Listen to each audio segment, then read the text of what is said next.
తల్లి ఒళ్ళో పడుకుని ఉన్నప్పుడు మనం ఏదో అయోమయ స్థితిలో ఉంటాం, కానీ తల్లి కన్నీళ్లు గారుస్తూ ఉంటాం. గాథాసప్తస్థితిలో హాలుడు ఒక గాథ రాస్తాడు ప్రాకృత భాషలో గాథ అంటే మన తెలుగులో పద్యం. గాథ అంటే కథ కాదు, పద్యం. అందుకని గాథా సప్తశతి 700 గాథలు రాశాడు ఆయన పద్యాలు. వాటన్నింటినీ శ్రీనాథుడు తెలుగులోకి మార్చాడు. ఎప్పుడంటే నూనూగు మీసాలను చిన్నారి పొన్నారి చిరుత కోకటి నాడు రచయింతి మరుత్తరాట్ చరిత్ర నూనూగు మీసాల నూత్న యౌవనమున శాలివాహన సప్తశతి నడువితి అన్నాడు ఆ మహానుభావుడు. ఇంకా మీసాలు కూడా పూర్తిగా రాయన వయస్సులో 15-16 ఏళ్ల వయస్సులో ఆయన హాలుడు ప్రాకృతంలో రచించినటువంటి 700 గాథలని తెలుగులోకి అనువాదం చేశాడు శ్రీనాథ కవి సార్వభౌముడు.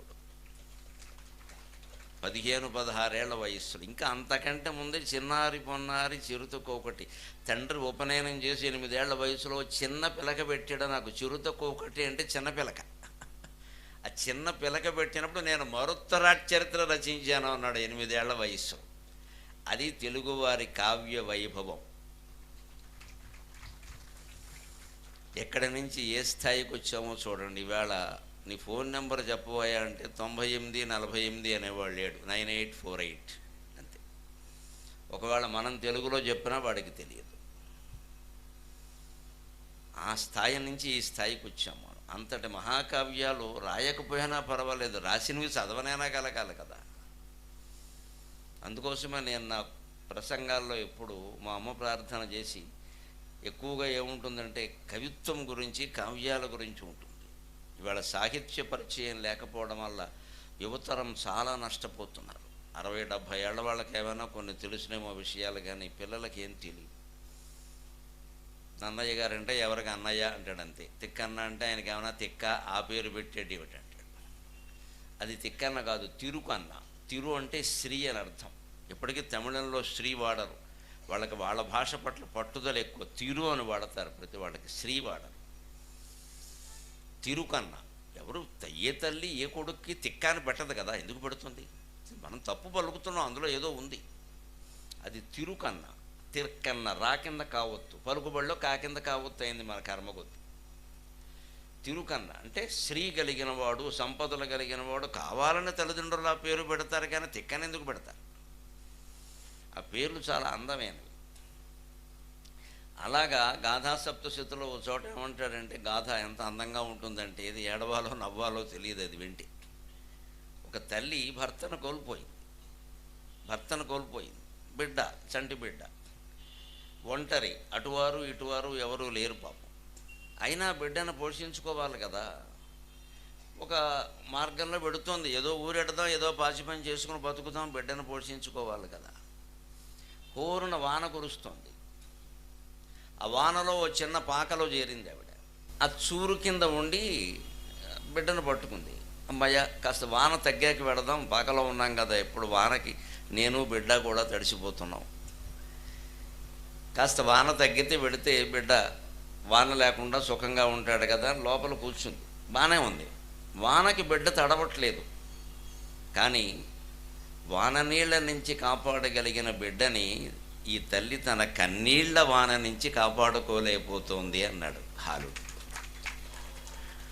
ఆ లోపల కాస్త చోటు దొరికి కూర్చునేసరికి ఆవిడకి జీవితం అంతా గుర్తొచ్చింది. భర్త లేడు, పుట్టింటి వాళ్ళు లేరు, అత్తింటి వాళ్ళు లేరు, అంతా ప్రమాదంలో పోయారు. ఇప్పుడు నా పరిస్థితి ఏమిటి? ఈ బిడ్డను ఎలా కాపాడాలి అని కన్నీరు మున్నీరుగా ఆవిడ ఏడుస్తూ ఉంటే ఆ నీళ్లు తడిపేస్తున్నాయి. అటువంటి విషయం పట్టుకుంటాడు మహాకవి.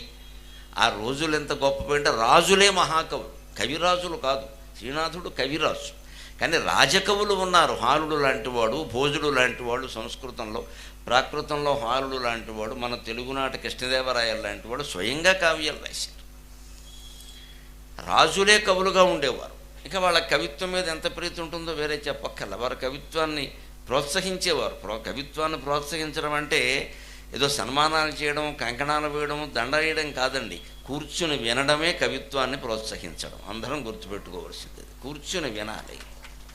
కృష్ణదేవరాయలు అంటే పోయినది కృష్ణదేవరాయలు పోయినప్పుడు అలసాని పెద్దన ఓ బోరు బోరు మీద 3 రోజుల పాటు ఏడిచేట. కొంతమందికి అనుమానం వచ్చింది, ఓవరాక్షన్ చేస్తున్నాడేమో అని. అంటే మిగిలిన కవుల వాళ్ళకి లేదు, వాళ్ళ భార్యలకు కూడా లేదు, అంత బాధ నీకేమిటయ్యా అన్నట్టు. ఇలా ఏడుస్తున్నావు ఊరికేను, కృష్ణరాయలతో దివికేకలేక బ్రతికియున్నాళ్ళ జీవోత్సవంబనగుచో అన్నాడు ఆయన. అటువంటి కృష్ణరాయలు పోయినప్పుడు నేను కూడా ఎందుకు ఇక్కడ ఉండి ఉపయోగం, జీవోత్సవంలా బతుకుతున్నాను అన్నాడు పాపం అలసాని పెద్దలు. అంటే ఒక ఆయనకు అనుమానం వచ్చి అడిగట్ట, ఎందుకు అంత బాధపడుతున్నావు ఆయన గురించి అంటే, రాజులు ఎక్కడైనా ఉంటారయ్యా, పోషించేవాళ్ళు ఎక్కడైనా ఉంటారయ్యా, 2 గంటలకు పైగా మేము కావ్యపఠనం చేస్తుంటే వినేటువంటి రాజకీయ నాయకుడు దొరుకుతాడా అన్నాడు. నాకు పనుంది నాకు ఏముంటాయి, అదో రెబ్బన కటింగ్ జేబు కటింగ్ తప్పితే ఏం లేవు ఇక్కడ. ఏముంటాయి పనులు, వినాలే, కూర్చుని వినాలే. వింటే బుర్ర కాస్త బాగుంటుంది, మనశ్శాంతిగా ఉంటుంది. ఏదో ఉంటూనే ఉంటాయి, శంకుస్థాపనలు ప్రారంభోత్సవాలు ఉంటూనే ఉంటాయి. మానేయడమే, లేదు అవే కావాలంటే ఇది మానేయడమే. అందుకని ఎందుకు ఏడిచాడంటే ఆయన, ఇవన్నీ ఎప్పుడూ ఉంటూనే ఉంటాయి. ఆయన కృష్ణదేవరాయలు కూర్చుని వినేవాడయ్యా. ఓ పక్క పగలు యుద్ధం చేసేవాడు, రాత్రి కావ్యపఠనం భువన విజయం సభ పెట్టేవాడు ఆయన అని అన్నట్టు. అది వైభవం. అందుకని ఆ గాథలాగే నా ప్రార్థనలో మా అమ్మను కూడా నేనేమంటున్నాను సంస్కృతంలో అంటే, ఎప్పుడూ తెలుగు పద్యాలే రాశాను కాబట్టి ఒక 6 ఎన్నో వసంత తిలకంలో సంస్కృత ఛందస్సులో కూడా ఆవిడ మీద పద్యాలు రాశాను నేను, శ్లోక. అందులో ఇదొకటి, ఆర్ద్రత్వపూర్ణ నయనాశ్రయ బాష్పబిందున్ శీర్షేభిషించయ భవాంతర బంధ సింధూన్. అమ్మా, నేను నీ ఒళ్ళో పడుకున్నప్పుడు పసిబిడ్డగా పాలు తాగుతుంటే నాకేం తెలియదు, కానీ కన్నీళ్లతోనో ఆనంద బాష్పాలతోనో నువ్వు నా శిరస్సు మీద అభిషేకం చేసావు కదా, ఏదో శివుడికి అభిషేకం చేసినట్టు. అవి బాధపడుతున్న కన్నీళ్ళు, ఆనంద బాష్పాలు నాకేం తెలియదమ్మా, నాకు అవన్నీ బాగానే అనిపించే. బహుశా ఆ కన్నీళ్ళే ఆ ఆనంద బాష్పాలే భవాంతర బంధ సింధూన్, నీకు నాకు ఉండేటువంటి జన్మాంతర బంధానికి గుర్తుగా వచ్చినటువంటి నీళ్ళై ఉంటాయి ఇవి. నీకు నమస్కారం తల్లి అంటున్నావు. భవాంతర బంధ సింధూన్ దాస్యంతు తే హృదయగమ్య రసార్ద్ర భావాన్ మాతృత్వ సంస్కృత ఝరీ పరిపోతలోకాన్. ఆనంద బాష్పాలే నాకు ఆశీర్వచనలుగా మారి ఈవేళ హృదయగమ్య రసార్ద్రభావాన్, ఎన్ని వేల మంది కూర్చున్నా వాళ్ళందరి హృదయాలలోనూ గుర్తుండిపోయేటువంటి మాటలు చెప్పే అవకాశం ఇచ్చాయమ్మా. నీ ఆనంద బాష్పాలకి నమస్కారం, నీ ఆశీర్వచనాలకి నమస్కారం. మాట కేవలం మాటగా ఉంటే పని చేయదండి, అది సంస్కృత పరిపోతం కావాలి. సంస్కృతంలో ఉంటే మరీ మంచిది. అంటే సంస్కార పరిపూతం కావాలి. మాతృత్వ సంస్కృత ఝరీ పరిపూత లోకాన్. మాతృత్వం పితృత్వం అనేటువంటి సంస్కారంతో పరిపూతం కావాలి ఒక జీవితం. బతకడం అంటే నువ్వెవరు అంటే నేను మా ఆవిడ మాకిద్దరు అంటే ఇంతకంటే దుర్మార్గుడు ఇంకొకడు లేడు. అమ్మా నాన్న ఏమయ్యారు? మా చిన్నతనంలో కుటుంబం అని ఒక పాఠం ఉండేది 2వ తరగతిలో, కుటుంబం అని. అక్కడ 6 బొమ్మలు ఉండేవి. 6 భార్య భర్త, వాళ్ళ తల్లి తండ్రి, భర్త గారి తల్లి తండ్రి, మరి అత్తగా మామలు కదా లెక్క. ఈవిడ తల్లి తండ్రి ఎక్కడ ఉంటారో వాళ్ళ తమ్ముడు ఇంట్లో ఉంటారు, అది లెక్క. ఈ భార్య భర్త, వాళ్ళ తల్లి తండ్రి, కింద 2 పిల్లలు, ఒక ఆడ ఒక మగ. ఇది మా కుటుంబము. పైన ఉన్నది మా తాత, పక్కన ఉన్నది మా అమ్మ, పక్కన ఉన్నది మా నాన్నగారు, పక్కన ఉన్నది మా అమ్మ, కింద ఉన్నది మా తమ్ముడు, పక్కన ఉన్నది నేను. ఇది మా పాఠం 2వ తరగతి. అంటే ఒక వెధవ కుటుంబం అంటే 6 ఉండాలరా అని మాకు తెలిసింది కనీసం. ఇవాళ 3 అంతస్తుల విల్లా ఉంటుంది, 2 ఉంటారు, కనీసం 3 కూడా ఉండరు.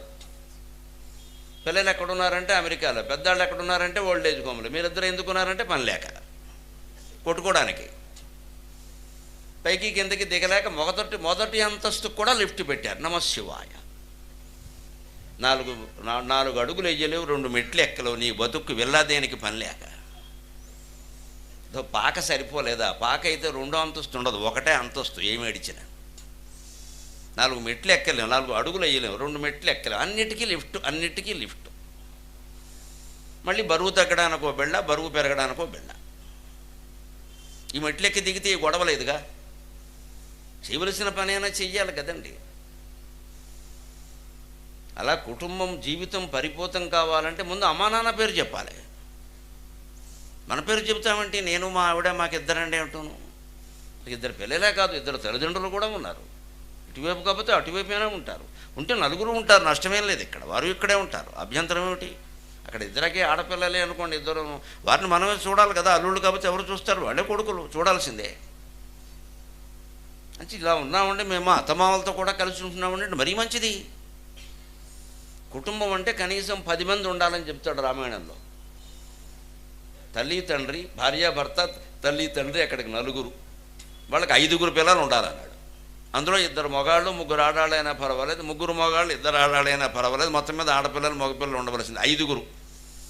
9 చెప్పాక విచిత్రం, భారతీయ సంస్కృతి అంతా అక్కడ ఉంటుందండి. రామాయణంలో దశరథుడు చెబుతాడు ఈ మాట.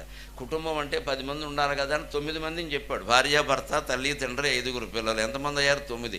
ఆ 10వ ఎవరంటే ది గెస్ట్, అతిథి కలిపి కుటుంబం అన్నాడు. ఖచ్చితంగా అది కుటుంబం అంటే.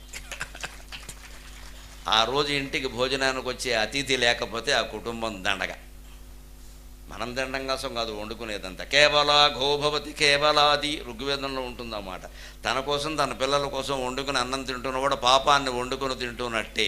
కనీసం కుక్కకైనా నక్కకైనా పిల్లికైనా పెట్టాలి. వాళ్ళు అతిథులు ఎవరు వచ్చి మన ఇంట్లో ఉంటున్నారు కనుక సొంత మేనమామ వచ్చి అక్క ఖాళీ లేదే అని ఎక్కడో హోటల్లో ఉంటాడు వాడు. వాడికి ఖాళీ లేదు, మనకి ఖాళీ లేదు. వాడు వస్తే కాఫీ ఇవ్వడానికి మనకు ఖాళీ లేదు. ఆయన వెళ్ళి హోటల్లో ఉంటాడు.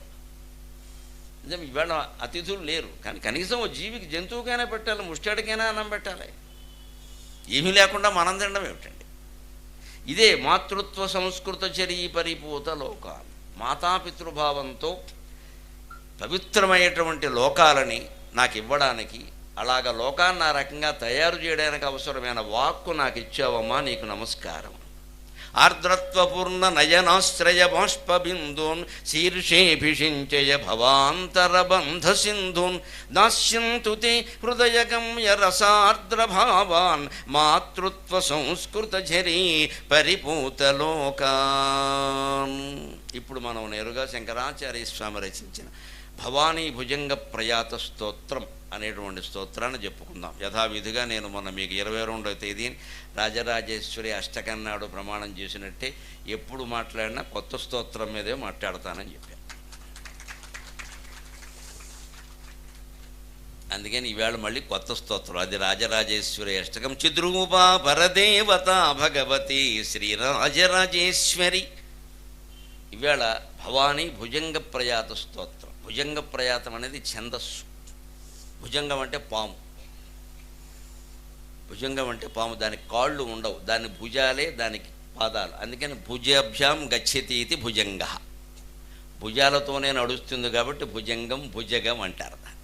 భుజంగరావు అనే పేర్లు కూడా ఉంటూ ఉంటాయి. సాధారణంగా పాత నాటకాల్లో, మా చిన్నతనంలో కాలేజీలో వేసే నాటకాల్లో విలన్ పేరు ఏమిటంటే భుజంగరావు, పాము కదా. విలన్ పేరు భుజంగరావు అని పెట్టేవారు. భుజంగరావు అంటే వాడు విలన్ కింద లెక్కను, వాడు పాము లాంటి వాడని లెక్క, ఆ పేరు పెట్టేవారు. అలాగా భుజంగ ప్రయాతం అంటే ఈ ఛందస్సు ఎలా ఉంటుందంటే పాము నడిచినట్టుగా ఉంటుంది.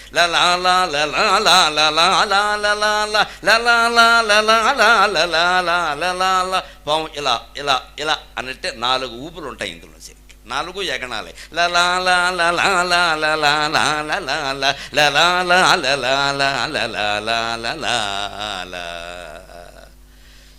త్వమర్కస్త్వమిందుస్త్వమగ్నిస్త్వమాపః త్వమర్కస్త్వమిందుస్త్వమాపస్త్వమగ్నిస్త్వమాపః త్వమాకాశభూవాయవస్త్వం మఖత్వం త్వమాకాశభూవాయవస్త్వం మఖత్వం త్వమత్వదన్యత్ త్వదన్యత్ న కించిత్ ప్రపంచోస్తి సర్వం త్వదన్యత్ న కించిత్ ప్రపంచోస్తి సర్వం త్వమాకాశ సంవిత్ స్వరూపా భవాని త్వమాకాశ సంవిత్ స్వరూపా భవాని. ఇలా పాము నడిచినట్టుగా ఉంటుంది.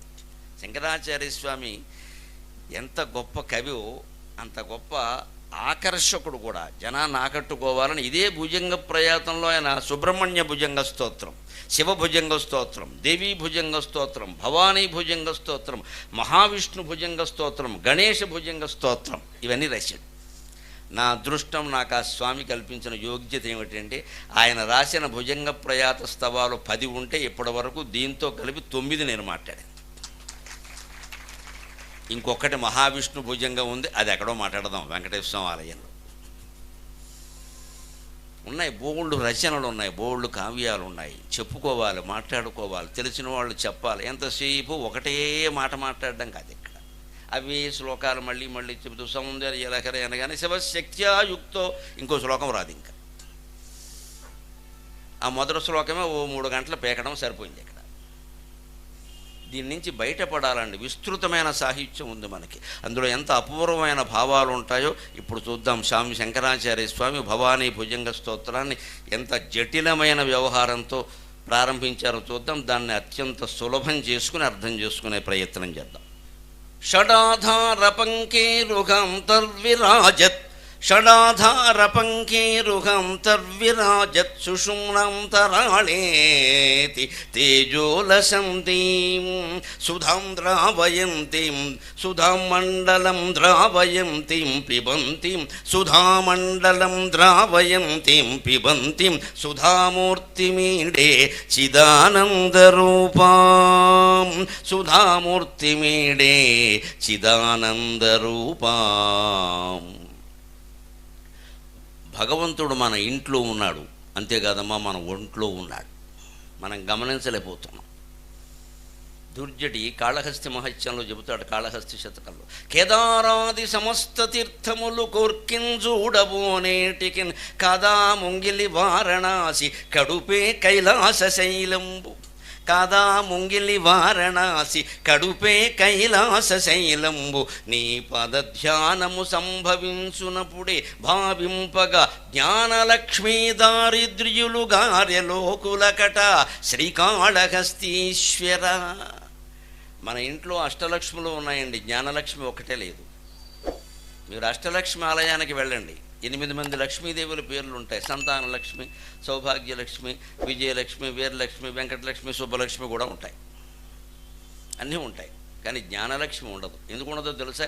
ఈ 8 ఉంటే అది ఉండదు. అది నువ్వు సంతానం, సౌభాగ్యం, వీరత్వం, విజయత్వం ఇవన్నీ కోరుకున్నంతకాలం ఆ జ్ఞానం దొరకదు. అవి వదిలేస్తేనే ఇది దొరుకుతుంది. నీకు జ్ఞానం కావాలా, ఇవి కావాలో తెలుసుకో. కానీ ఆశ్చర్యం ఏమిటంటే ఉంటుంది, అష్టలక్ష్మి ఆలయంలో జ్ఞానలక్ష్మి కూడా ఉంటుంది. ఈ 8 మంది ఉన్న చోట ఉండదు. గర్భగుడిలో ఉండే లక్ష్మిని జ్ఞానలక్ష్మి అంటారు. మన ఆలయాలు ఏమి సరదా కట్టరు, వాటి వెనకాల ఒక సిద్ధాంతం ఉంది. ఏ ఆలయమైనా ఒక సిద్ధాంతం ఉంది. మనం ఎంతసేపు ఇక్కడ తిరుగుతూ ఉంటాం. సంతానం లేనివాడు సంతానలక్ష్మి, ఎన్నికల్లో ఓడిపోయిన వాళ్ళు విజయలక్ష్మి, ఇంకా పౌరుషం లేనివాళ్ళు వీరలక్ష్మి, ఈ ఇంతే పట్టుకుంటారు. ఇక్కడ జ్ఞానం ఎవడికి అక్కర్లేదు. జ్ఞానలక్ష్మిని కనుక పట్టుకోగలిగితే నీకు సంతానం ఉన్నా లేకపోయినా, ఓడిపోయినా గెలిచినా, డబ్బున్నా లేకపోయినా, అవమానం జరిగినా సన్మానం జరిగినా ఒకేలా ఉండగలుగుతావు మిత్రమా. జ్ఞానలక్ష్మి అష్టలక్ష్ముల కంటే గొప్పది. ఆ జ్ఞానం ఈ స్తోత్రం ద్వారా పొందుతాం మనం. అందుకే జ్ఞానలక్ష్మీ దారిద్ర్యులు గారే లోకులకట అన్నాడు దుర్జటి. వీళ్ళకి అన్ని లక్ష్ములు ఉన్నాయి, సంపదలు ఉన్నాయి, జ్ఞానం లేదయ్యా. ఆ జ్ఞానలక్ష్మి దారిద్ర్యం పట్టుకుని ఏడిపిస్తుంది జనాన్ని. జ్ఞానం ఎవడికి అక్కర్లేదు.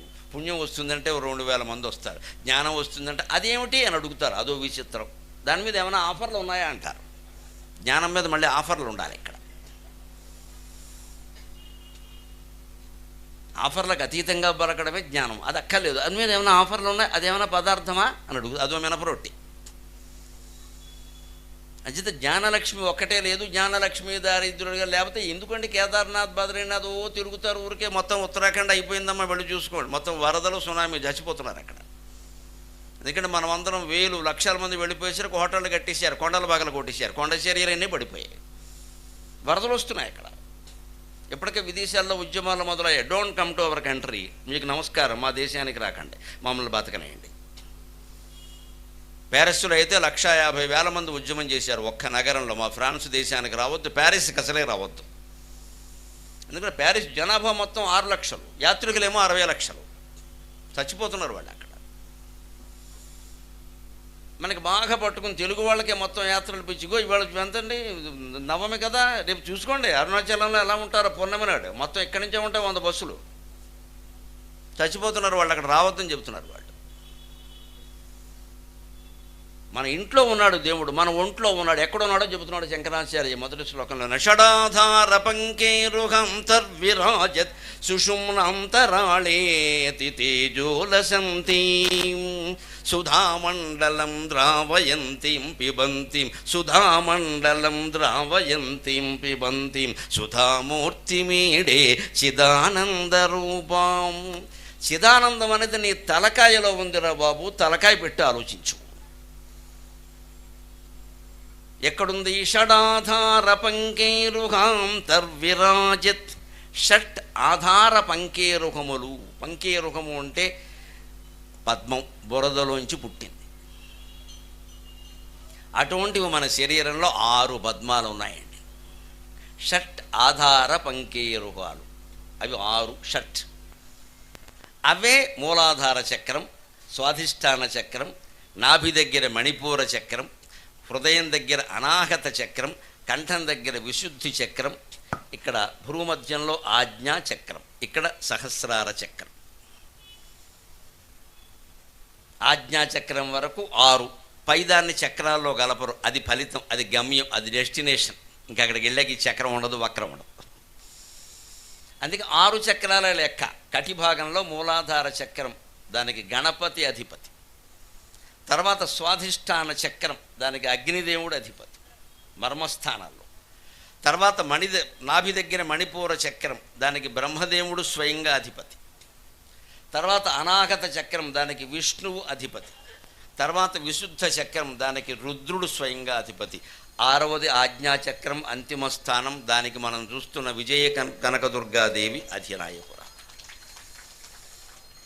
అక్కడ వరకు మనం వెడితే 6 మెట్లు ఎక్కితే ఆవిడ పైకి లాక్కుంటుంది సహస్రారం దగ్గరికి. సహస్రదళ పద్మస్థ సర్వవర్ణోపశోభిత సర్వాయుధర శుక్ల సంస్థిత సర్వతోముఖి సర్వోదనప్రియత చిత్త యాకింజంబా స్వరూపిణి. ఇక్కడ వరకు నువ్వు పెడితే అక్కడికి ఆవిడ తీసుకెడుతుంది. ఇంకా అక్కడి వరకే మన ప్రయాణం, అంతకుమించి మనం వెళ్ళాలి, ఆవిడ తీసుకెళ్ళాలి. పెడితే చాలు, ఆ ప్రయత్నం చేస్తే చాలు. ఈ ప్రయత్నం రోజూ చెయ్యాలి. అందున ఈ ఆజ్ఞాచక్రాన్ని చేరుకోవాలని తెలియజేయడానికే మనం బొట్టెట్టుకుంటాం. హిందువులు బొట్టెట్టుకోవడంలో రహస్యం ఇదే. ఆడాళ్ళకి బొట్టేటండి అర్థం లేనమాట, మగాళ్ళు కూడా పెట్టుకోవాలి, అందరూ పెట్టుకోవాలి. హిందువైన ప్రతివాడు పెట్టుకోవాలి, దేవుడి మీద నమ్మకం ఉన్న ప్రతివాడు పెట్టుకోవాలి. అది కూడా ఎర్రబొట్టే పెట్టుకోవాలి. ఏ చీర కడితే ఆ బొట్టు కుదరదు, అది ఫ్యాషన్. అటువంటి వాళ్ళు ప్యారిస్ వెళ్ళడం మంచిది, ఇక్కడ ఉండొద్దు. చీరను బట్టి బొట్లు ఉండవు. నువ్వు ఏ చీర కట్టినా ఎర్రబొట్టు పెట్టాల్సిందే, లేకపోతే దైవానుగ్రహం కలగదు. ఇతర మతస్థులందరూ వాళ్ళ మత చిహ్నాలు హాయిగా ఏం మొహమాటం లేకుండా బాగాటంగా ధరిస్తారండి.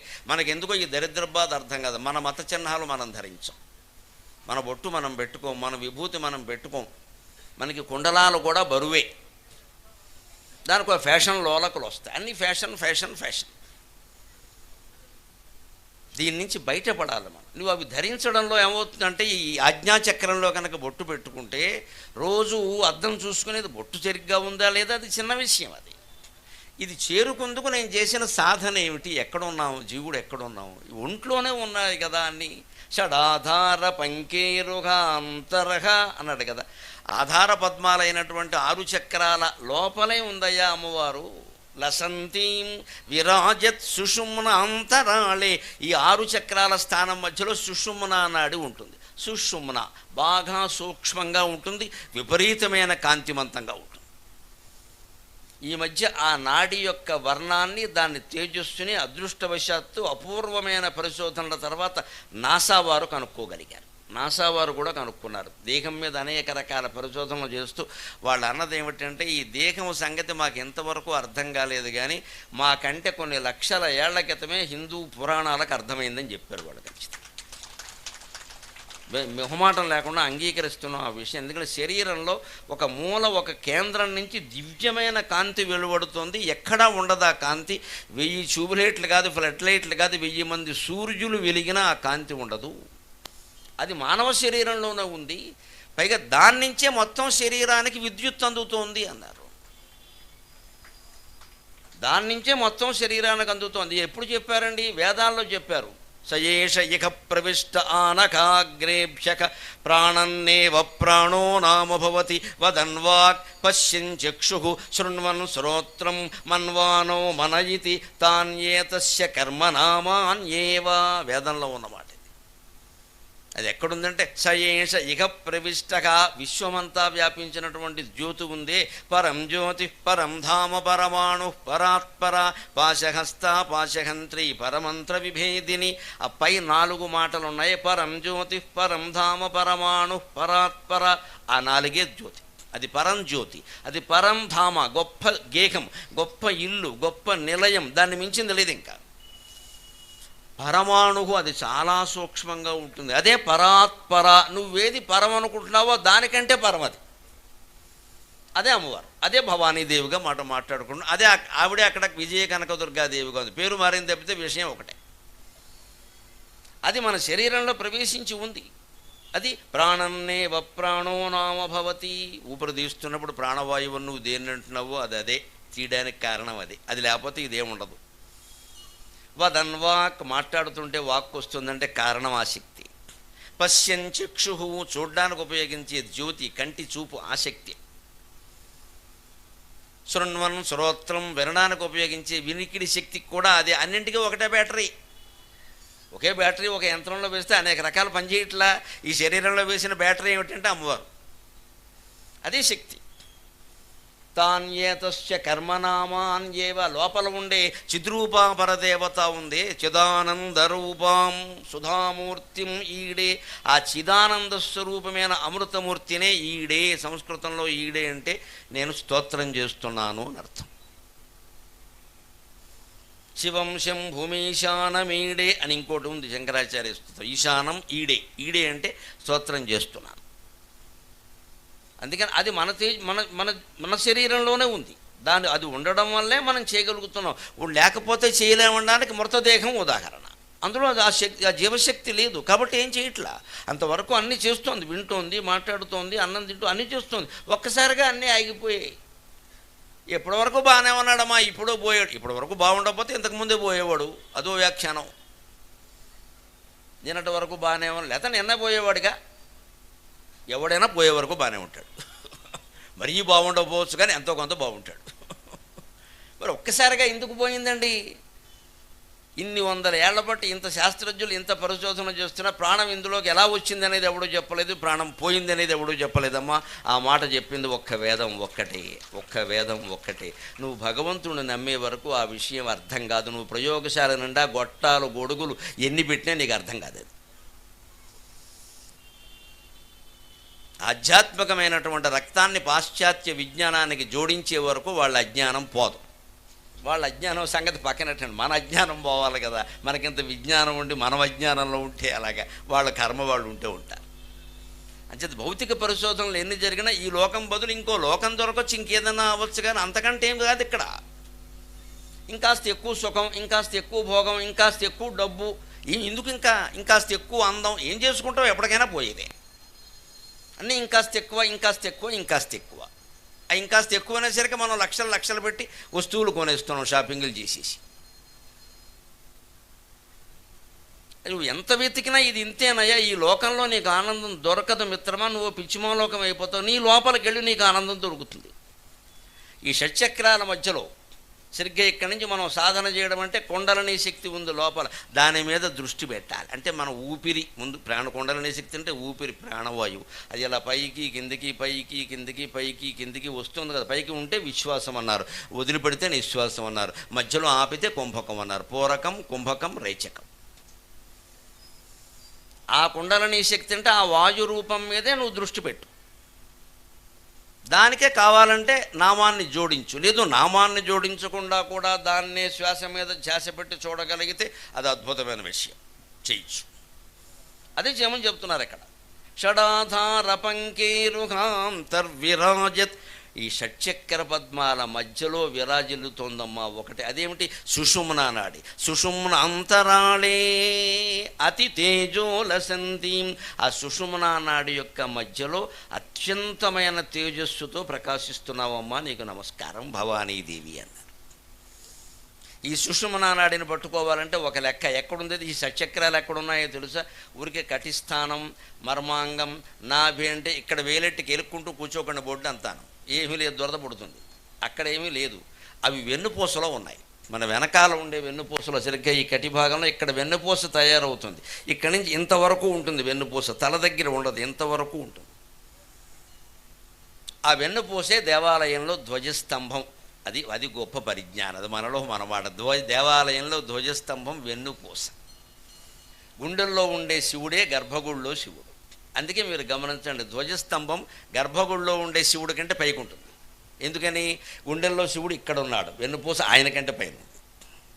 పైగా ధ్వజస్తంభానికి ఏకాండి కొయ్య వాడతారు. మధ్యలో అతుకులవి ఉండకూడదు, విరిగిపోయి ఉండకూడదు, పుచ్చిపోయి ఉండకూడదు. చాలా పరీక్షలు చేస్తారు దానికి ఎక్కడి నుంచో దండకారంజ నుంచి లారీలు తెప్పిస్తారు. ఎన్ని లక్షలు ఖర్చు అయినా సరే మన ఇంట్లో వాడకుండా వదిలేసిన భోగి మంటల్లో వేసే కట్టెలు పట్టుకొచ్చి దాన్ని తయారు చేయరు. ధ్వజస్తంభానికి ఏకాండి కొయ్య వాడతారు. ఇక దాని అతుకులు బతుకులు కుదరవు అక్కడ. వెన్నుపూస అలాగే ఉంది. మరి ఇప్పుడు ఆ బోన్కి ఏమైనా యాక్సిడెంట్ అయిందో ఏమవుతుందో తెలుసు కదా, అన్నీ పోయే. ఇంకా ప్రమాదం జరిగితే ఒకసారి వెన్నుపూస విరిగిపోతుంది, ఇంకేముండదు ఇక్కడ. మొత్తం అన్నిటి నుంచి ఆజ్ఞ ఎక్కడ వెన్నుపూస నుంచి వస్తుంది. ఆ వెన్నుపూసలో ఈ మూలాధార చక్రం ఎక్కడుంది అంటే మన కటిభాగం ఉండే చోట ఉంది, వెనక ఉంది. కటిభాగం ఏమి లేదు ఇక్కడ, నొక్కుంటే ఉపయోగం ఏం లేదు ఇక్కడ, మసాజ్ అంతే. అలాగే మర్మాంగం ఉండేదానికి వెనక సరిగ్గా దానికి ఈ మర్మాంగం లేతే నాభి లేతే హృదయం అనేవి పాయింటింగ్ చూడడానికి నీకు చెప్పడానికి ఉపయోగపడుతున్నా ఇది అని చెప్పేసి ఇక్కడ చూపిస్తే దీనికి వెనక్గా వెన్నుపూసలో స్థానంలో వెతకాలి. అలా నెమ్మదిగా ఈ యోగ సాధన చేసి శ్వాస మీద దృష్టి పెట్టి దానికి నామాన్ని జోడించి నమ శివాజ నమ శివాజ నమ శివాజ అనే నామాన్ని జోడిస్తే అది సగర్భ జపం అంటారు. పైకి చేసేటువంటి జపం సాధారణమైంది, పెదవులు మాత్రమే కదుపుతూ పైకి వినపడకుండా చేసి ఉపాంశు జపం, దీనికంటే అది గొప్పది. కేవలం మనస్సులో చేసేటువంటి జపం మానసిక జపం, అది ఇంకా గొప్పది. ప్రాణవాయువుకి జోడించి చేసేటువంటి జపం సగర్భ జపం, అది అన్నిటికంటే గొప్పది.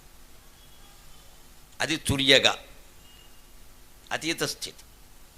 ఆ జపం చేస్తే నెమ్మదిగా ఇక్కడ ఉన్నటువంటి వాయువు ఉందే, ఈ వాయువు ఇక్కడి నుంచి కదిలి ఇలా పైకి వెళ్ళడం ప్రారంభిస్తుంది. ఆ వెళ్ళినప్పుడు నెమ్మదిగా షడాధార పంకైరుహాం తర్విరాజత్ ఒక్కొక్క చక్రాన్ని దాటుకుని వెడుతుంది. అది మూలాధార చక్రం దాటగానే మృదంగ ధ్వని వినపడుతుంది, స్వాధిష్టాన చక్రం దాటగానే వేణునాదం వినపడుతుంది, మణిపూర చక్రాన్ని దాటగానే శంఖధ్వని వినపడుతుంది, అనాగత చక్రాన్ని దాటగానే ఆనందదాయకమైన విషయం గుళ్ళో గంట కొట్టిన చప్పుడు వినపడుతుంది, ఘంటానాదం వినపడుతుంది. అందుకే దాని పేరేమిటో చూడండి, అనాగత. గుళ్ళో గంట, అనాగత అంటే ఎవరూ కొట్టలేదు, నా ఆగత. ఆగత అంటే కొట్టబడిన, అనాగత అంటే కొట్టకుండానే. అంటే గుళ్ళో గంట మనం కొడితే మోగుతుంది, గుండెల్లో గంట నువ్వు కొట్టకుండానే మోగుతుంది మిత్రమా, అది అనాగత చక్రం. అది శ్రీ మహావిష్ణు స్థానం. అక్కడికి చేరుకుంటాం. సరిగ్గా ఇక్కడే ఉండదు, మళ్ళీ ఇక్కడ ఊరికే మనం వేసుకున్న హారమే ఉంటుంది. ఇక్కడ గుండెలో ఉన్న ఊరికే నరాలు ఇవే ఉంటాయి, కండరాలు. దీనికి వెనకాల వెన్నుపూసలో ఉంటుంది ఆ స్థానం, అక్కడ పనిచేస్తుంది అది. అక్కడి నుంచి విశుద్ధ చక్రం కంఠం దగ్గరికి వచ్చేసరికి అక్కడ విశుద్ధ చక్రం, అక్కడి నుంచి వెన్నుపూస పని అయిపోయింది. ఇంకా అక్కడి నుంచి ఆజ్ఞాచక్రానికి వెళ్ళాలి, అది ఇక్కడి నుంచి ఇలాగే వెళ్ళాలి. కానీ ఈ సుషుమ్నా నాడి ఎక్కడ ఉంటుందంటే ఈ వెన్నుపూసలో మొత్తం 6 చక్రాల మధ్యలో, వెన్నుపూస మధ్యలో సన్నగా ఒకనాడు ఉంటుంది. అదే అత్యంతమైన కాంతితో ఉంటుంది. నాసా వారు కనిపెట్టిన తేజస్సు అదే, అమితమైన తేజస్సు, అమితమైన తేజస్సు. వాళ్ళకి పూర్తిగా దొరకల ఆ తేజస్సుకు మూర్చిపోయారు. కానీ ఏదో ఉంది అని బహుశా హిందూ పురాణాలు చెప్పింది ఇదేనేమో అన్నారు సన్నాసులు. గ్యారంటీగా ఇదే అనడానికి ఆత్మాభిమానం ఒప్పుకోదుగా, అహంకారం ఒప్పుకుంది. బహుశా అన్నారు. ఈ బహుశాలన్నీ ఏమవుతాయంటే ఇంకో 2 ఏళ్ళు పోతే అన్నీ తేలుతాయి. ఇప్పుడు వీళ్ళు చెప్పే వరకు మనం కూర్చుంటాం. ఇక్కడ హిందువులమై ఉండి భారతీయులమై ఉండి ఇంత అపూర్వ విజ్ఞానం పెట్టుకుని నాసావాడు మనకి నాసావాడు కంటే ముందు వ్యాస భగవానుడు చెప్పాడండి, ఆయన మాట నమ్ముదామా వీళ్ళ మాట నమ్ముదామా? ఆ సాధన చెయ్యాలి. అలా చేస్తే నీ ఇంట్లోనే ఉంది కదయ్యా, ఇంకెక్కడ గడుతున్నావు అన్నారు.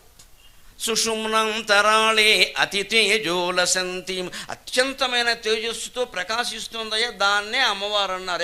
ఇక్కడ శివాలయంలో శివుడు అంటారు, కుమారస్వామి ఆలయంలో సుబ్రహ్మణ్యుడు అంటారు, గణపతి ఆలయంలో గణపతి అంటారు, విష్ణు ఆలయంలో విష్ణువు అంటారు, వెంకటేశ్వర స్వామి ఆలయంలో వెంకటేశ్వర స్వామి అంటారు. వెరసి నీ శరీరంలో నువ్వు అంటారు మిత్రమా, నా శరీరంలో నేను అంటారు. 2 ఒకటే, అది ఒకటే. అది తత్వం. మన ఫిలాసఫీ అని తెలుగులో ఏమంటారంటే తత్వం అంటారు. అంతకంటే గొప్ప మాట ప్రపంచ భాషల్లో ఎక్కడా లేదు. తత్వం, తత్వం అంటే ఏమిటంటే తత్ ఆ పరబ్రహ్మ పదార్థం, త్వం అది నువ్వే, అది తెలుసుకో, ఇంకేం అక్కర్లేదు. అదే విష్ణువు, అదే శివుడు, అదే అమ్మవారు, అదే నువ్వు. నీకు ఎందుకు తెలియట్లేదంటే నేను అనగానే ఇక్కడ పేరు పెట్టుకున్నాం, మగ ఆడ పెట్టుకున్నాం, కులం పెట్టుకున్నాం, మతం పెట్టుకున్నాం, పొడుగు పొట్టి రంగు రుచి వాసన యథవ భౌతిక ధర్మాలు రసాయనిక ధర్మాలు, ఈ సైన్స్లో ఉండే పరిభాష అంతా పెట్టుకున్నాం. గడ్డి గాదం అంటారు దీన్ని వేదాంతంలో. ఈ మొత్తం గడ్డి గాదం తీసే. ఇది తీసేస్తే కానీ అర్థం కాదు. అది తీసేసిన వాడే రమణ మహర్షి, అది తీసేసిన వాడే కంచి పరమాచార్య, అది తీసేసిన వాడే జిడ్డు కృష్ణమూర్తి, అది తీసేసిన వాడే షిరిడి సాయిబాబా. ఇంకెన్ని ఉదాహరణలు చెప్పమంటారు, ఎన్ని చెప్పమంటారు? మహానుభావులు అంటే వాళ్ళు, బతికితే వాళ్ళ బతకాలి. అవి తీసేయాలి క్రమంగా. ఇంక పట్టు కూర్చుంటావు, ఎంతకాలం పట్టు కూర్చుంటావు? అందుకే వాళ్ళకి ఎవరు ఎన్ని లక్షలు ఇచ్చినా పాద పూజలు చేసినా ఏమి కిరీటాన్ని తోసే గడ్డి. లోపల నన్ను నేను చూసుకుంటూ ఉంటే నువ్వే ఉంటాయా ఇక్కడ వచ్చి ఏదో చేస్తావు, ఎవరికి కావాలి? ఆ జ్ఞానం కలిగితే మనం అంతే. ఆ జ్ఞానం కలిగినంత మాత్రాన అందరూ సన్యాసం పుచ్చుకోవాలనేం లేదు. సంసారంలో ఉంటూ కూడా ఈ సమస్తాన్ని తొలగించి పరమాత్మగా వెలుగొందినవాడు శ్రీకృష్ణస్వామి అండి. కృష్ణం వందే జగద్గురం, కృష్ణం వందే జగద్గురం. ఒక్క సంసారం కాదండి, ఆయన ఇల్లు బంగారంగా 16,000 సంసారాలు చేసి. గ్యాస్ కార్డు ఎక్కడదో, ఆధార్ కార్డు ఎక్కడదో కనపడితే అడగాలి. ఆజ్ఞాచక్రం వరకు మనం సాధన చేస్తే అక్కడికి చేరుకున్నాక ఎరుపు రంగు బొట్టు చిన్నంగా ఎర్రని చీర కట్టుకుని ఉంటుంది అమ్మవారు. లలితా సహస్రంలో ఉండే మాటనేమో అరుణారుణ కౌసుంభ వస్త్ర భాస్వత్ కటీతటి. అరుణారుణం అంటే లేత ఎరుపు రంగు, ఇంకా కాస్త ముదురెరుపు కూడా అవుతుంది, లేతగా ఉండి ముదురెరుపు అవుతుంది. అరుణారుణ కౌసుంభ వస్త్ర భాస్వత్ కటీతటి. సృష్టి చేసే ముందు అమ్మవారు ఆ చీర కట్టుకుంటుంది. ఎందుకంటే రజోగుణమే సృష్టి, సత్వగుణంలో ఉండే సృష్టి ఉండదు. రజోగుణం వల్లే మనం పిల్లల్ని కంటాం, రజోగుణం వల్లే పెళ్లి చేసుకుంటాం. ఎక్కువ వివరించాల్సిన అవసరం లేదు. రజస్వల అర్థమైతే అన్నీ అర్థమవుతాయి. రజస్వల అన్నారు, ఎందుకన్నారో అర్థమైతే అన్నీ అర్థమవుతాయి. ఆ తర్వాతే సంతానం కలిగింది. అంత శాస్త్రీయంగా ఉంటుంది హిందూ భాష, హిందూ సాంకేతిక పదాలన్నీ లెక్కగా ఉంటాయి. అక్కడ సుధామండలం ద్రావయంతిం పిబంతిం, ఈ ఆజ్ఞాచక్రం వరకు మనం సాధన చేస్తే అక్కడ ఈ పైన సహస్రదళ పద్మస్థ సర్వవర్ణోపశోభిత సర్వాయుధధరా శుక్ల సంస్థిత సర్వతోముఖి సర్వోదన ప్రేత చిత్త యాకింజంబా స్వరూపిణి సుధాసారాంబుజారూఢ తటిల్లతా సమరుచ షట్చక్రోపరివర్తిని. ఆ షట్చక్ర ఉపరివర్తిని, 6 చక్రాలకి పైన సుధాసారా తటిల్లత మెరుపు తీగలా ప్రకాశిస్తుంది. తటిల్లత సమరుచి, మేఘంలో మెరుపు తీగ ఎలా ఉంటుందో అంత కాంతితో ఉంటుంది. ఇక్కడ మనం మాడు అంటాం, దాన్నే సహస్రారం అన్నారు. యోగ పరిభాషలో సహస్రారం, మన తెలుగు భాషలో మాడు. అక్కడ సరిగ్గా మీరు బ్రహ్మానంద స్థితిని పొంది బ్రహ్మైక్యం చెందిన వాళ్ళకి చివరిలో వాళ్ళు మరణం ఎలా ఉంటుందంటే ఈ మాడు బొగులుతుంది. ఇక్కడ టప్ మన శబ్దం వస్తుంది, దాన్ని కపాల మోక్షం అంట. అందరికీ కపాల మోక్షం ఉంటుంది. మన బోటుగాళ్ళకి ఎలా ఉంటుందంటే శవాన్ని అక్కడ కాల్చిన తర్వాత కాలగా ఎప్పుడో టప్ అంటారు. అప్పుడు వెంటనే అక్కడ ఉన్న కాటికాపరి పెద్ద కొడుకుని పిలిచిన ఆయన ఆయింది ఇంకెళ్ళి అంటాడు. అదే కపాల మోక్షం. అంతవరకు పెద్ద కొడుకు అక్కడ ఉండాలి, వెళ్ళడానికి వీల్లేదు. ఆ కపాల మోక్షం కాకపోతే కానట్టే లెక్కబడి మళ్ళీ బతికే అవకాశం. టప్ మన సౌండ్ వచ్చాక అక్కడ ఉన్నాయన కట్టెపెట్టి బయటికి గెంటి నాయనా కపాల మోక్షం అయింది ఇంకెళ్ళండి అంటాడు. మనబోటిగాళ్ళందరికీ ఇలాగే సర్వసామాన్యంగా అక్కడ అగ్నిలో కాలి ఆ వేడికి ఇంకా తట్టుకోలేక ఈ మాడు బొగులుతుంది. కంచి పరమాచార్య లాంటి వారికి, రమణ మహర్షి లాంటి వారికి ఎలా ఉంటుందో వారి యోగ సాధన కారణంగా వారు వెళ్ళిపోవాలని ఎప్పుడు సంకల్పించారో అప్పుడు టప్మని ఇక్కడ పగిలి అక్కడి నుంచి వెళ్ళిపోతారు వాళ్ళు. అప్పుడు ఉత్తరపు దిక్కున ఒక ఉల్క వెలుగుతుంది ఖచ్చితంగా. ఉత్తరపు దిక్కున కేగు ఉల్క కనుమి తద్రత్నమే రోగియో అరయన్ మే యోగియో అరయన్ మేలగుణం సుబల్కెను క్షణం బాగెన్ వచిం పంజనన్. సాగరఘోష మహాకావ్యంలో 1116 పద్యాలు ఉండే కావ్యంలో చివరి అధ్యాయంలో పరమాంతరంగంలో రమణ మహర్షి యొక్క ధ్యాన యోగాన్ని గురించి రాసినటువంటి పద్యం ఇది. తరగన్ నేనను మోహమున్ విడువుమి తత్వంబు దర్శించి సాగరమై సాక్షిగా నిల్వుమి అది కావ్య ప్రబోధము. మొత్తం కావ్యం ప్రబోధం ఏమిటంటే నేను తరంగాన్ని అనే భావాన్ని విడిచిపెట్టు, నేను సముద్రాన్ని అని భావించు. సముద్రంలో తరంగాలు ఉంటాయి, తరంగంలో సముద్రం ఉండదు. ఈ విశ్వం అనేటువంటి పదార్థంలో ఓ జీవుడు అనేవాడు ఒక తరంగం. ఈ తరంగాన్ని పట్టుకుని మనం ఇంకా ఓ తారంగం ఆడేస్తే అలాగే ఇక్కడ ఇది ఒక జన్మ ఇంత చేస్తే ఇంతకుముందు 100 జన్మలు అయ్యాయి, తర్వాత ఇంకో 100 అక్కర్లేదు. ఈ జీవితంలోనే 16 అవతారాలు ఎత్తుతున్నాం మనం యథవ కుటుంబాన్ని పోషించుకోవడానికి. 100 అబద్ధాలు ఆడుతున్నాం. ఇవన్నీ జన్మలు కాదేటి, ఇవన్నీ అవతారాలు కాదా? ఎన్ని అబద్ధాలు ఆడిందని అడుగుతుంది ఇక్కడ. అప్పు చేసాం, తీర్చలేకపోయాం. ఏమన్నాం? ఎవరో పోయారని చెప్పాం, ప్రమాదం అని చెప్పాం. అబద్ధమే, ఎందుకని తీర్చలేక. ఇంటెద్దు కట్టలేక అబద్ధాలు చెబుతున్నాం. ఇల్లు కొన్నవాడికి బాకీ ఉండి అబద్ధాలు చెబుతున్నాం. రియల్ ఎస్టేట్లో మోసాలు చేసేసి అబద్ధాలు చెబుతున్నాం. ఇవన్నీ అవతారాలే, ఇవన్నీ జన్మలే. ఇక వేరే జన్మలు ఎందుకంటే ప్రత్యక్షం కనపడుతున్నాయి కదా. ఎన్ని అబద్ధాల జన్మలు ఉన్నాయి మనకి ఇక్కడ. మళ్ళీ ఇంటికి వెళ్ళి చెంపలు వేసుకుంటున్నాం. ఎవరన్నా మా బొట్టుగాళ్ళు కనపడితే ఎక్కడ మునిగితే పోతుందంటే ఎక్కడ మునిగినా పోదు. ఎవడు మోసం చేసే వాడు కాళ్ళు అట్టుకోపోతుంది. ఆ డబ్బులు తిరిగి ఇచ్చి ఇవ్వడం. 10 ఏళ్ళు కోర్టు చుట్టూ తిరుగుతాడు కానీ ఇవ్వడండి. ఎక్కడ మునిగితే పోతుందని అడుగుతాడు. ఎక్కడ మునిగినా పోదు, కుదరదు. అది నువ్వు మోసం చేసేసి మునగడం ఏంటి? ఇవన్నీ మనకి ఇవన్నీ ఎందుకు పుడతాయంటే మళ్ళీ అజ్ఞానులు ఉన్నారు కాబట్టి పుడతారంతే. ఇక్కడ రౌడీకి ప్రత్యేకమైన ధైర్యం ఉండదండి, మన భయమే వాడి ధైర్యం. మాకు కూడా ప్రత్యేకమైన జ్ఞానమే ఉండదమ్మా, మీ అజ్ఞానమే మా జ్ఞానము. మీరు అజ్ఞానులు కాబట్టి మేము జ్ఞానుల్లో ప్రవర్తిస్తున్నాం. మీరు అడిగే ప్రశ్నలు బట్టి మా జవాబు. వీడు ఎక్కడ మునిగితే పోతాయండి, పద మనం ఏమన్నా ఓ చెరువు పడుతున్నా ఓ నది పడుతున్నా కాంట్రాక్ట్ పెట్టుకుందాం, అందరినీ అక్కడ తీసుకెళ్ళిపోదాం బస్సు చేసుకుని, మనకు కొంత కమిషన్ వస్తుంది. ఏం ఉపయోగం ఉండదండి దానివల్ల. నీ హృదయంలో నువ్వు పశ్చాత్తాపడవలసిందే, నువ్వు యోగ సాధన చేయవలసిందే, తప్పులు ఒప్పులు గుర్తించవలసిందే, ఎక్కడికక్కడ క్షమార్పణలు చెప్పుకోవలసిందే. అవసరమైతే శత్రువు అయినా సరే వాడు కాళ్ళు పట్టుకోవలసిందే. ఇంకో మార్గం లేదు. నువ్వు అపకారం చేసావు, వాడు క్షమిస్తే తప్ప పోతుంది. వాళ్ళు ఉన్నది కూడా భగవంతుడే కదా, వాడికి అపకారం చేసావు కదా. మరి ఎక్కడో మునుగుతానంటావేటి? ఎవరికి అపకారం చేసామో వాడి కాళ్ళే పట్టు. అందుకు అహంకారం అంగీకరించదు. అందుకని మొత్తం 12 జ్యోతిర్లింగాలు తిరుగుతాడు, అసలు లింగం వదిలేస్తాడు. ఎవడో బోర్లింగానికి నువ్వు అపకారం చేసే వాడు కాళ్ళు పెట్టుకో, అప్పుడే పోతుంది. నువ్వు ఏం జరగక్కర్లేదు. అదే సాధన. అప్పుడు ఈ సాధన చేయగా ఏమవుతుందంటే సుధామండలం ద్రావయంతీం పిబంతీం.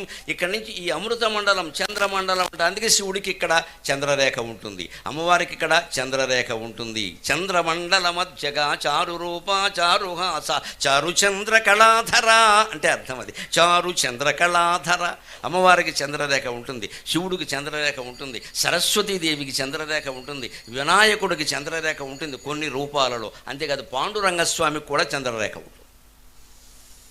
కొన్ని మూర్తులకే ఎందుకు ఉంటుంది అంటే వారు యోగ సాధనకి ప్రతీకలు. పాండురంగ అభ్యాసం అనేది గొప్ప యోగ సాధన. కేవలం భక్తి మార్గమే కాదు, యోగ మార్గం కూడా ఉంది. అందుకే పాండురంగస్వామికి ఉంటుంది. ఆయన నిలబడటమే వేరుగా ఉంటుంది. ఇలా నిలబడతాడు అసలు విచిత్రంగా. ఇది బ్యాలెన్స్ తప్పకుండా నిలబడేట. దాన్ని శంకరాచార్య స్వామి వర్ణిస్తారు పాండురంగ స్తోత్రంలో. ఇదం మామకం భావాబ్ధేరపారం. నేను ఇలా ఎందుకు నిలబడతాను అంటే, నన్ను నమ్ముకున్న వాళ్ళకి సంసార సాగరం ఇక్కడ వరకే వస్తుంది, ఇంకా పైకి రాదు అని చెప్పడానికి నిలబడతాను అన్నట్టు. భవాబ్ధేరిదం వామకానాం పరం త్విష్టికాయాం సమన్యస్తపాదం పరబ్రహ్మలింగం భజే పాండురంగం పరబ్రహ్మలింగం భజే పాండురంగం. పాండురంగాష్టకం 8 శ్లోకాలు తాత్విక భావంతో కావాలి అంటే, ఇప్పుడు ఒక ఏడాది క్రితం అనుకుంటాను భూదాన్ పోచంపల్లిలో చెప్పాను దాని గురించి. శ్రీగరికపాటి నరసింహరావు అఫీషియల్లో చూడండి, మొత్తం 8 శ్లోకాలు 2 గంటల పాటు ఏకధాటిగా వెళ్ళి. ఇక్కడ ఎందుకు పెట్టారంటే శంకరాచార్య భావన మరొకడు ఎవడు చెప్పగలరండి, ఆయన తప్ప మహాకవి, మహాపండితుడు, మహాతత్వవేత్త. నన్ను నమ్ముకున్న వాళ్ళకి సంసార సాగరం ఇక్కడ వరకే వస్తుంది, ఇంకా పైకి రాదన్నట్టు. మనందరికీ పీక వరకు వచ్చేసింది, మునిగిపోయాం. అది రాకుండా నడుము వరకే రావాలి, జలకాలు ఆడుకోవాలంటే ఆయన నమ్ముకోవాలి. అందుకని ఆయన ఇలా చేతులు పెడతాడు. నిజానికి ఎందుకు పెట్టాడు? పుండరీకుడు మహాభక్తుడు. ఆయన పిలిచాడు, ప్రార్థన చేస్తుంటే హే కృష్ణ ముకుంద మురారి అని పిలుస్తుంటే ఉండలేక వైకుంఠం నుంచి వచ్చేసాడు బాలకృష్ణుడు. వచ్చేస్తే ఆయన బయట నిలబడ్డాడు. ఈయన విచిత్రమైన మనిషి. శ్రీకృష్ణుడు వచ్చి బాలకృష్ణుడు బయట నిలబడితే, ఏమయ్యా నేను ఇక్కడ నిలబడ్డానా అంటే, మా నాన్నగారికి పాలసేవ చేస్తున్నాను, ఆయన ఇంకా పడుకోలేదు, బయట నుంచోమన్నాడండి. That is Indian culture. That is Indian culture. భగవంతుడిని గుమ్మంలో నిలబెట్టిన భక్తులు ఉన్నారండి ఇక్కడ. ఇది అహంకారం కాదమ్మా, సేవాభావం, సేవ, కర్తవ్య నిర్వహణ. నా తండ్రి నాకు ఎక్కువ, ఆయన పడుకున్నాడు, ఆయన పడుకోకుండా నేను బయటికి రాకూడదు.